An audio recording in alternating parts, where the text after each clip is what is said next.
Start your mornings with something extraordinary. Introducing Monkey Werx Chimpurrado, a delicious Mexican canela medium roast with irresistible notes of chocolate and cinnamon. Each cup transports you to the heart of Mexico, where the rich flavors of Mexican cinnamon meet the smoothness of medium roast coffee, kissed by a hint of chocolate. It's more than just coffee. It's a warm embrace, a moment of connection, and the perfect start to your day. Monkey Werx's Chimpurrado, for those who crave excellence in every sip. Available now at monkeywerx.com.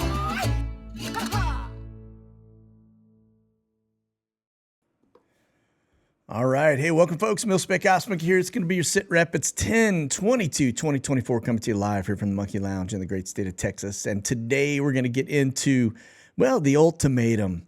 This is just comical. It really is. I think he recognizes that his days are numbered. And so we're going to talk about little man. Yeah, that's right. Deuce Bigalow. We're going to get into what his latest demands are.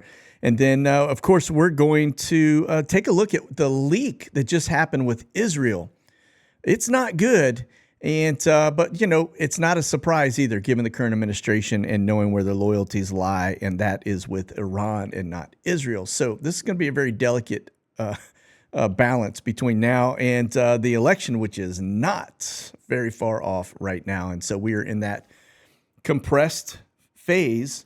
And I think anything is possible, and you need to brace yourself for that, because if we're running around with our hair on fire and acting confused and everything, it's just not the way to react to anything. So let's just take it day by day, see what they throw at us. And then, as I always say, keep that powder dry and stay frosty, because we're going to look at some other things too, but there is no telling what is coming our way here between now, the election, and if Trump wins, what happens between now and the time he actually takes office. And let's just get on with it. All right. So jump over here to our mini. As you can see, we're sitting, this is just military only aircraft up over the United States right now, sitting around 294. And I've stripped out a sea of trainers. It is just an epic day all over between Texas all the way down to Florida. It's just beautiful weather. And so a lot of trainers. Give you an example. We've got 100 Tex 2s up, 33 EC-45s, 27 T-38s. We've got a couple Hawks, 13 of those, and then some EC-35s. Now, check this out. If I pop into the H-60 activity, you're going to see just a flurry of 60s flying over the Panhandle. And that right there is just training. I just don't have a way to strip those out, so we just leave them. But it definitely throws some things up. And then, of course, look at Florida, all the FFAB stuff. These, I'm pretty sure, are your high-speed boys. And, yeah, very active, kind of over central Florida. I don't know if there's anything to be concerned about that or not, but you can see pretty broad brush. A lot of stuff happening up here on the northeast coast. Yeah, very active, actually. So that's going to be your H-60s. And let me just take a look down. You can see them running some border stuff here. All right, so let's put those back. Then let's grab our tankers, 24 KC-135s. Go down a little further, and let me see if I can find my B-762 Pegasus. So grand total on screen 31. So it's slightly elevated. Normal number is about 25 at any given point. But, you can see very busy in the center of the U.S., very busy down around Yuma, and very busy here across kind of the northern side of the house. So there's that. Let's just take a gander over into Europe and see what we've got cooking. Got one. Now, granted, it's later in the day there, so not a surprise, but don't have anything else showing. That is the key word here. All right. Now, if we just look at Europe in terms of numbers, 142, again, late in the evening, but very active. And then if you get over Israel, look at the amount of aircraft up over here. We got Eurofighters getting escorts. You've got C-17s. Not very often you can see a little Navy P-3 that's over the area too. That's a sub hunter. So it is not very often you see this right here. Eurofighters giving escorts to the military aircraft right off the coast of Israel. It's kind of a strange little deal, but yeah, fighter escorts. All right, let's look on over here. We do have some of our high-speed boys. We're going to talk about them right now. We'll get into the watch list. So let's just go ahead and cut to the chase. These yellow circles, ISR, okay, just intelligence, surveillance, reconnaissance. That is a intel balloon. You can see the circle of visibility that it has on ground. And then the one over, that's an E6 off the left coast. And then another high altitude. I mean, these are 80, 90,000 feet up. You can see a low altitude drone there in Canada. And we just kind of make our way across. Again, another high altitude over the center of the United States. What they're looking at, I don't know. And then, of course, we have some of the other. Look at this balloon headed way down south. That's kind of stretched its wings a little. It normally is over the Panhandle, and it is now over the Gulf of Mexico. And then, of course, you can see a couple R-135s that are active over Europe. And there is yet another one. And then, of course, we've got some drones. So it's that's going to be your high-speed boys, U.S. military spec ops community. And then this one here, you can see it looks like, I can't tell if it's going up or down just based on, because I'm too zoomed out, but that's a Q4 drone. And the call sign on that one, Overlord. I thought that was kind of an interesting, tongue-in-cheek kind of call sign. Now, the interesting thing, too, is you remember we looked at a Habal balloon down in Australia? It is gone. It's still there. It's just gone dark. Always does that when we see them, right? We catch them, and then all of a sudden, like, oh, we've been caught. Go dark. All right, now this is your intel community over the United States. Again, very strange search patterns. I don't really know what to make of this because they are just kind of inconsistent with what you would typically see with intelligence flight or any of those, reconnaissance, surveillance, whatever. This is what you normally see. See the layers, right? Notice they're just looking very closely at Kaliningrad and then very closely at Crimea, Moldova, into, from that altitude, they're probably looking all the way over to the Russian border because that's just the kind of technology we have these days. You can see Israel is always still very busy. We're going to look at some more Israeli things, too, in terms of some information they just pushed out that I thought was just comical. But let's take a look at our drones. And you'll notice on the left coast, it's a little bit of a flurry, but then you can see the one that goes across the United States. Really odd. We get into Europe, and we're not seeing a lot of high-altitude stuff. I mean, you can see the ones taking off out of Bahrain. You can see them going across up to Turkey. A little bit of stuff into that pinch point that runs into Istanbul. Okay. Right. And so, and then you can see some stuff going on in Japan over the Sea of Japan. So that's on the western side of Japan. But it is really kind of light for 5 days of drone work. Right. All right. Let's talk R-135s. This is going to be your nuke sniffer. And notice it just kind of goes around the heart of the United States. It's a little concerning. That's the last 5 days. That's a constant Phoenix. I popped up, gone out, done a little air quality sample there, checking for nukes. And then let's look at the SIG intel side and just notice that they are, again, just doing a lot of laps around Kaliningrad. That's Russia, right? And then, of course, we get over to the U.S., it's the same spot, right? That little box that we talk about that you see, and then up to the border, again, SIG intel. So this is gathering cell data, etc. All right. Now, last up, we're going to talk AWACS. That is the plane's got the UFO on the top of it, that little dome saucer. That is advanced warning. So it's looking at, you can see over the North Sea, looking for nukes, listening, probably looking at ships, doing man in the middle, grabbing cell traffic out there. And then you can see over the Mediterranean.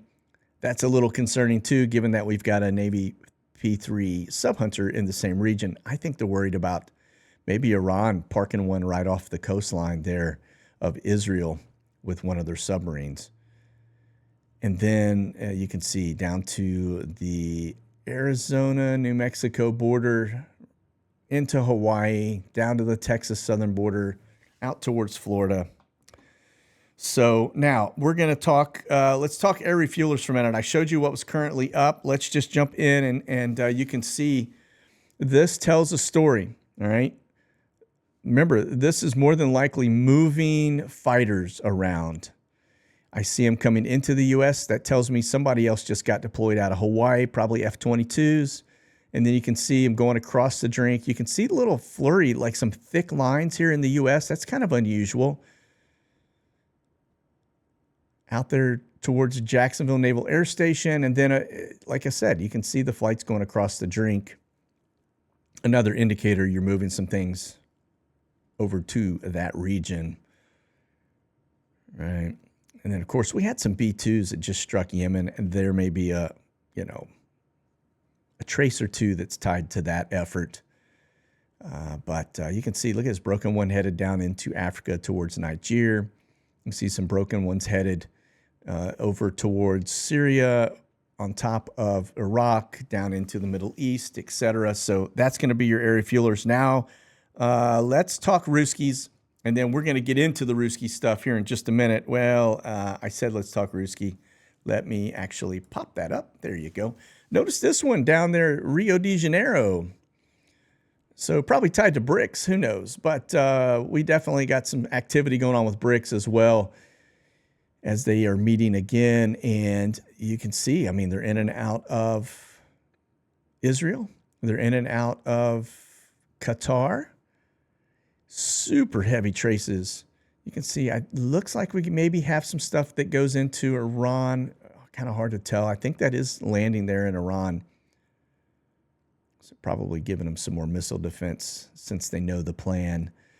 And then you could just see them moving around into Turkey and just to the north of the Black Sea, over near the Caspian Sea. Super heavy. This is the heaviest I've seen the Ruskies in a while. Notice that they are into China. They're down into their furthest eastern flank. That's Japan, right? You got Alaska. We got troops in those areas. And then down into Southeast Asia, we've got troops there too. So this is a really interesting view of what the Ruskies are up to. Like I said, very active. Sorry, hit the wrong button. Very active right now, which may be because they have some intelligence, and it would align with some of the things that we're hearing, right? Okay.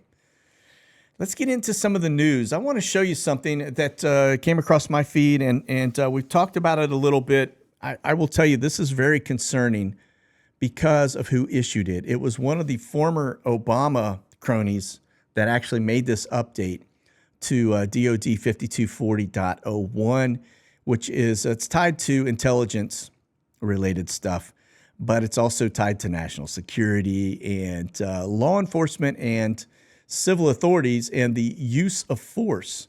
This update basically authorizes the United States military on U.S. soil to go after U.S. citizens with lethal force, okay? So that is very concerning. If it came from the Trump side, which we know it didn't because he's not in office, then, you would go, all right, well, maybe it's a little, maybe somebody just showed their cards in terms of the deportation of all these illegals. That's not the case. This is coming from the current administration and the puppet handler himself, Obama, and his cronies. So that tells you that they may be anticipating maintaining power in our country, and that if we stand up and rise up against the tyranny, then they are going to basically take action against us. So just pay attention. It's a data point for you, but as I've said, stay frosty, keep the powder dry. This is why. This is the kind of thing that we are seeing, and it is very unsettling, to say the least. All right. Okay. Now, we have talked time and time again about the fact that our U.S. military just is not ready for a war. I will tell you, if you go back to the pre-World War II headlines, this was a headline that came out. It says, "A nation unprepared for war." We were the same way going into World War II. History is repeating itself. The only difference is this headline is tied to the people, like the United States citizens that are like, hey, look, we're good with giving countries, stuff they need to fight the war, but we're not good with sending our people over there to fight the war. So when we start to talk about the, Ukraine piece, this becomes very important because they could very likely instill a draft and push us into a Ukraine war, not only in Ukraine, but into the Middle East as we watch all this stuff unfold, right? And so then you get back over here and you go, how many headlines have I shown you where the United States military is woefully behind? They're behind in munitions production. They're behind in system productions, things like Stinger missiles, things like Javelins, things like the M1 Abrams, all of those things where we have given everything we had on the shelf over to Ukraine. We've probably taken some of it out of the hands of our military soldiers in the battlefield. And now we're sitting here not prepared for a war. So this talks about the U.S. Army's watercraft fleet readiness falls below 40%. Look, their goal was 90%, right? They were aiming for 90% mission ready, okay? Especially given the increased tensions in the Indo-Pacific as well as Europe. But they're saying now that it has just been on a continuous decline. So, you can look at it year over year, and it just has continued to drop. And so now we have about a 40% readiness rate, which is very bad. Remember, too, we just talked about the fact that the Navy logistics fleet, they were actually talking about they don't have enough people to man the ships in their fleet, that they were going to have to ground like 17 of their logistics ships. So not good, right? Okay, let's talk Biggs Army Airfield. Interesting data for you here. Just notice that they continue to run the intelligence flights out of there. They also have a lot of troop movement happening right now. This one, for example, we'll look at that flight here closer. But then we also have these flights that come in. Notice this Southwest Airlines rolling in from Washington Dulles, and then, of course, from there it goes to Houston Hobby. Now, these are smaller aircraft. So is it possible that is tied to the illegals? Quite possible, actually. So let's look at that Canberra flight. Notice it went to Sofia, took off out of Biggs Army Airfield, 777-200. Very likely those are military troops that just got deployed, and that is pretty much a forward operating base. I mean, you think about this is Crimea. This is the most forward, which would be Constanta right here where my mouse is. So, but this is still right in the mix of things. You got Serbia and very Russian-friendly countries over here on this side, as well as over here in Moldova. So they're kind of sitting in a little hot pocket. All right, let's move on. This is going to be Dover, and you'll just notice that you got a Coletta that came in from Dallas, 747. From there, it went to Ramstein.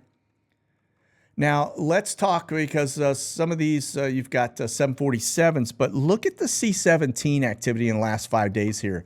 Very, very active. You'll notice it's a flurry of activity on the eastern seaboard, but then notice, look at the flight traces going across the drink. Look how thick the trace lines are into Ramstein. All right, again, C-17s. They didn't stop in England. I mean, there's a couple that go into that. But then notice here too, right? Right into that looks to be Israel. So it looks like this would be the delivery of the THAAD missile system. We'll talk about that more here in a minute. So, and the troops, right? They talked about putting in THAAD and 100 troops. I think that's probably more than that, given the amount of C-17 flights that are going into that location. And then very heavy into Bahrain, very heavy into Oman, and pretty heavy into Qatar and the UAE. So That's not a good sign, right? And very little happening over in Asia. And you can see you get down to Australia, and it's just a couple little hops here and there, all right? Again, C-17s. So let's get back over here. Let's move on. So this is going to give you a look at the amount of camber flights that are up right now. Remember, these are troop movers. So you got them rolling out of Ramstein. You've got them leaving Crete. We've got them in Da Nang, League. And, I don't know where that location is, but it ended up going into the Prince Sultan Air Base. I think that's Saudi, I think. And then, of course, Fort Hood. But look at that. That's a lot of troop movement here, folks. A lot. All right. Oh, yeah. Look at that. Oh, Djibouti. So you got a flight that's coming out of... Oh, that's really interesting. Very interesting, the flight pattern on that. Now, this says it came out of... That would be Crete to Djibouti. So that flew this way. It must have stopped or something. But, yeah, that's kind of crazy. Yeah, heading into Djibouti. So, we've got B-2s that just took out a bunch of stuff here in Yemen, flew all the way from the United States into this location, took out some stuff, and then flew back. Why we don't park them somewhere else, closer, I don't get. Diego Garcia, anything. All right. Okay, now... This is the Brits. Notice you got one taken off out of, looks to be Portsmouth, headed to Reno.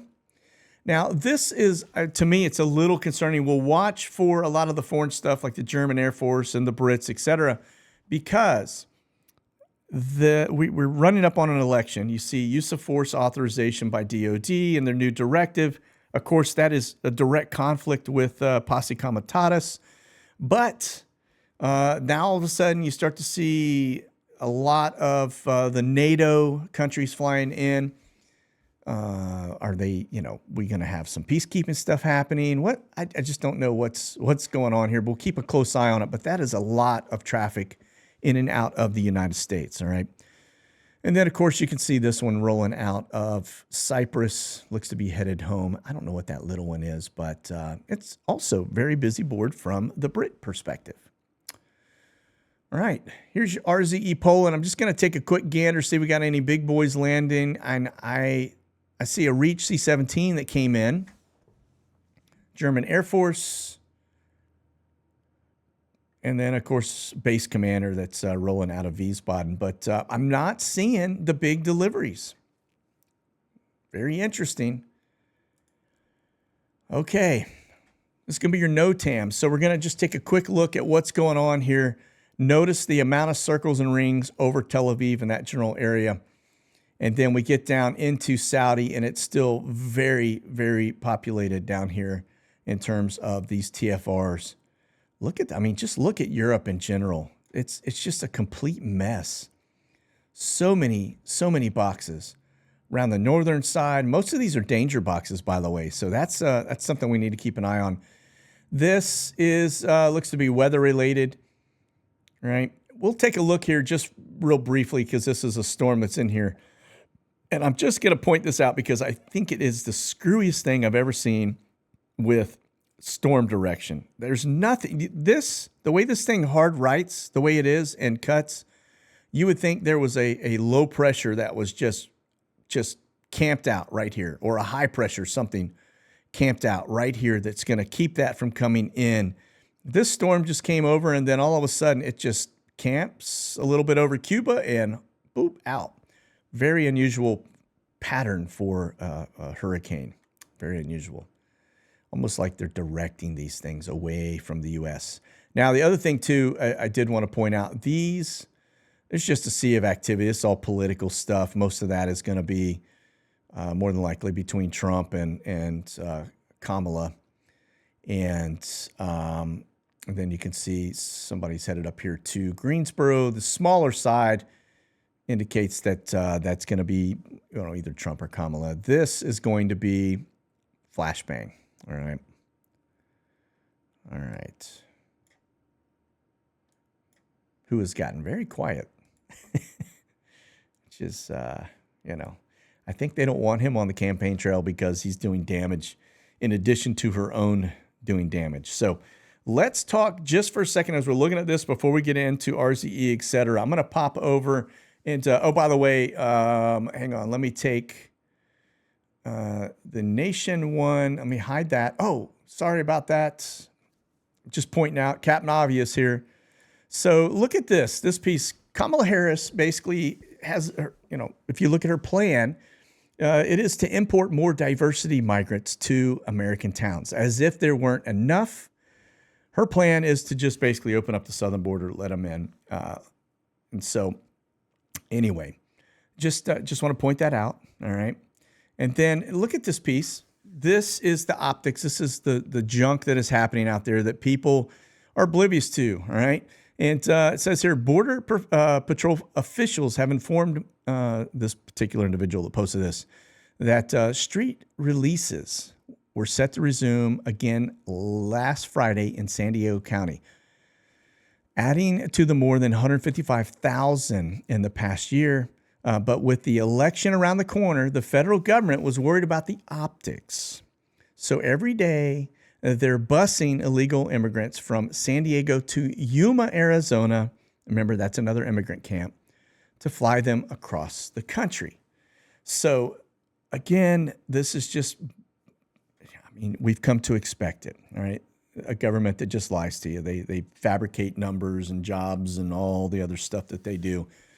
So let's do this. Let's play a game. Let's go over here first and foremost. Look at Global X, and I want to show you the flights that are leaving the southern border of California and flying them over to Brownsville. You see the flights, right? So these people are showing up in San Diego, and they're like, we can't take you in because it's going to make people mad. Let's just fly you over to another area. And then again, Global X, you can see them going into Broken Trace down to South America, into Miami, up here to, looks like the burbs of Chicago. It's not directly into, well, I mean, maybe it is Chicago, but it's to the eastern side of the city. And then it looks like Topeka, Kansas. So that's Global X. Now look at what Omni has done. And this is insane, the amount of flights, right? Now, some of these, again, I think we're preparing for a war with Russia. I think this whole Middle East thing could actually spark World War III, all right? And that's because Russia is in line with Iran, all right? And you can see most of these are going to be troop related. Yeah, Russia is tied, in lockstep with Iran and Turkey, and those two oppose, all three of them actually oppose Israel. So kind of an interesting deal. Look at the amount of Omni flights across the U.S. in the last 5 days, right? Notice they're coming from the southern border up to kind of like that Chicago area. So they're flying them in is what they're doing. They come to the southern end, they bus them to Yuma, they take them to the airport, they put them on flights into the interior. And you can see Haiti, all over the Caribbean, Jamaica, you get down here, your border stuff, border, in and out of Hawaii. I'm still convinced that they are flying illegals into Hawaii and Alaska. All right. But remember, Omni is, they serve many masters. Okay. All right. Let's get back over here to the rest of our story here. This is interesting. Now, this guy's got some stones, I got to tell you. Ukraine issues a nuclear ultimatum to NATO, right? Basically saying, hey, look, this is our path to winning this war. You either give us nukes or you allow us into NATO. Otherwise, we're done. Okay. His goose is cooked anyway if Trump gets in, and I think that is his overall worry. But you think about, we've given them $200 billion. We fund all of their government pensions and their health care and all of the other stuff, security, everything. We've given them enough money. Basically, we're running the country from the United States. And then they turn around and have the gall, right, for Deuce Bigalow to come in and basically say, you know what? This is what you have to give me now. What's interesting is that his demands are typically met. So I would not be surprised if before Trump gets into office, somebody in the United States gives this man nukes.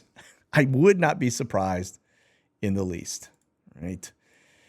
And hey, it doesn't just stop at giving him the stuff he needs to fight. But look at this. U.S. Defense Chief in Kiev announces $400 million in additional military aid to Ukraine.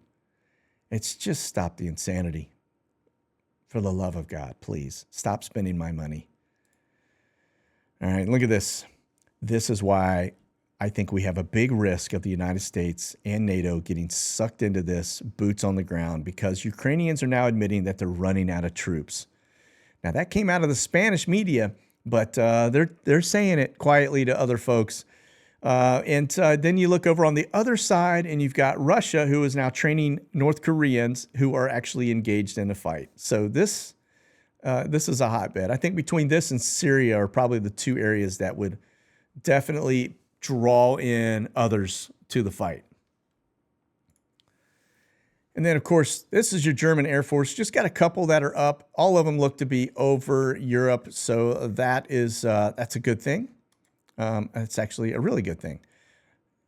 Like I said, the Germans have been spreading their wings a lot lately. So to see them just camping over their own country and over Europe, that's a relief, right? Okay. Listen to what this gentleman has to say here, because this is what I'm going to speed up through some of it, but this is absolutely hilarious. All right. So here we go. Intelligence on a site that we did not strike, where Hezbollah has millions of dollars in gold and cash, in Hassan Nasrallah's bunker.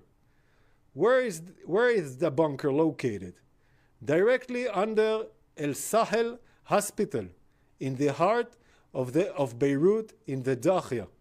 This is the hospital. From both sides you can see an entry and exit. Those are entry and exit tunnel shafts from the underground, for the underground bunker. The entrance is located in the Al Mahdi building, and the exit is located in the El Sahel Center building. This is the bunker. It contains rooms, beds, and infrastructure for long stays, and the ability to direct combat from underground. Hezbollah built this bunker directly underneath this hospital. There are hundreds of millions of dollars in cash and gold inside the bunker right now. I'm calling on the Lebanese government, Lebanese authorities. All right. Was that not the biggest, just completely like, here is, look, Lebanese, the country, Lebanon itself is broke. They are flat broke. They can't, if you take a country that has $0, how many people do you think are going to show up to this bunker, even civilian wise, that go, hey, I'm going to get I'm going for some gold, right? And get out of this poverty. I'm going to go grab a couple stacks of cash and some gold. So I love it. I think it's hilarious. And what a way to dox them. And it just gave them actually a beautiful diagram showing you how to get in from the elevator from in this hospital. It goes underground. I mean, you know, they're armed to the teeth, but still, nonetheless, pretty amazing. So let's talk about the THAAD piece. I showed you the C-17s that went into Israel. This is different. This is different than the Patriot missile system. It's different than the missile system that David Sling that the Israelis have. This is super high dollar. It's a high altitude area defense, okay? And it's made by Lockheed Martin. And you can see this one is set up and deployed. We put 100 troops in on top of this, because we're not going to probably give them the technology and all the stuff with it, even though they could probably do it themselves. The difference to this is that these are made for knocking down high altitude stuff, ballistic missiles, ICBMs, things that go outside of our atmosphere. That tells you that very likely the threat is either Iran has a capability that they've been trying to keep quiet for a long time, and that means they got nukes, or they're worried about Russia, they're worried about Turkey, somebody popping something off very close to Israel. Now, the other piece that you have to watch is Isaiah 17, which is Damascus. All right, and given the amount of Hezbollah and Iranian fighters that are just over the border of Israel in Damascus, you could see Isaiah 17 coming into play pretty quickly. All right, now this part just makes you sick. The fact that our U.S. government officials are leaking intelligence. Listen, you know with the utmost certainty that the Biden administration is working very closely with Iran and that they are giving them intelligence. And they're trying to mitigate this whole thing, trying to keep, Israel from sending them back to the Stone Age. And so what do? They go, okay, well, I'll tell you what. Biden has admitted he knows the day and the hour that this strike was going to take place.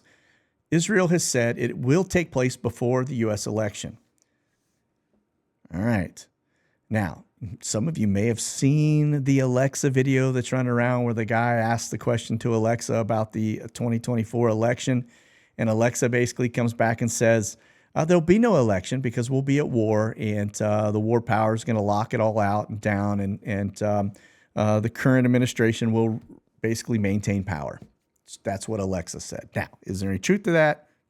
We will know here pretty short term, like between now and the time Trump takes office, if he wins, right? But let's see, U.S. intelligence documents outlining Israel's potential attack plan, not potential, it was probably the real attack plan, were leaked.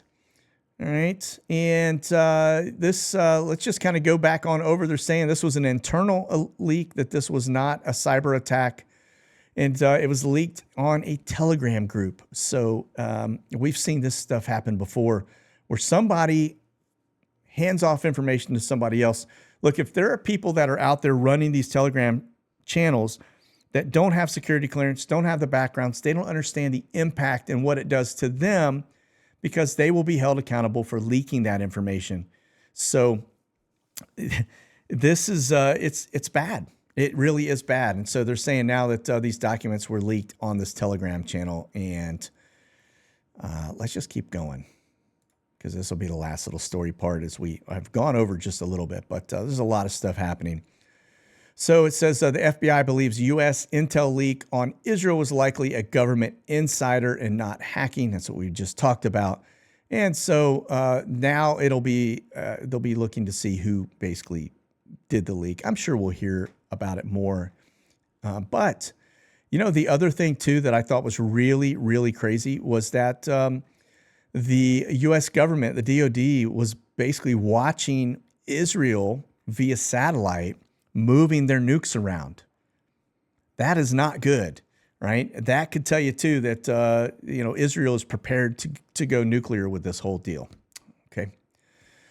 All right. Well, listen, that is going to do it for SITREP today. Again, apologize, I went over a couple minutes, but we will, we're just going to keep our head down and just keep going with the flow, and just try to mitigate whatever it is they throw at us to try to make sure that we're continuing to shine that light on the darkness, right? So, all right, listen, as I said, stay frosty, keep that powder dry.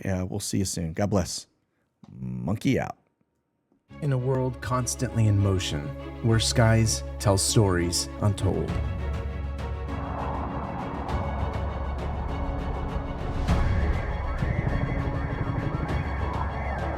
One channel has the eyes to see beyond the visible. Welcome to Monkey Werx. Join us as we track and analyze the movements that shape our reality, from geopolitical shifts to the silent ops that never make the news. Dive deep into this unique perspective where we decode the signals above and reveal the stories they hide. Be part of a community that values truth and transparency, where every flight tells a story. Subscribe and join the mission. Stay aware, stay prepared, and stay vigilant with Monkey Werx.